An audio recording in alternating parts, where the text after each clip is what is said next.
இன்றைய தினத்திற்கான நீதிமொழியாரின் நீதி வசனம், அது 2வது அதிகாரம் 17வது வசனம். 2வது நீதிமொழிகள் 2:17. நேற்றைய தினத்தில் 16வது வசனத்தை பார்த்தோம்.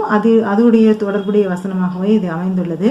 இது ஒரு ஆண்மகனுக்கு குறிப்பிடக்கூடிய நீதிமொழியார் சாலமோன் ஞானியார் கூறுகிற ஒரு அறிவுரை வசனமாக உள்ளது.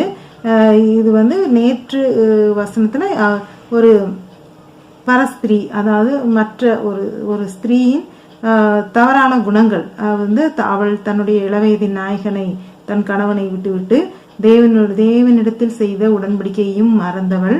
அவள் அடுத்து என்ன செய்வா அப்படின்னா, இச்சகமான வார்த்தைகளை பேசும் அந்நிய பெண்ணாகிய பரஸ்திரீக்கு தப்புவிக்கப்படுவாய். நீ இந்த நீதிமொழிகளை சரிவர கற்றுக்கொண்டால் நீ தவறு செய்வதிலிருந்து தப்புவிக்கப்படுவாய்.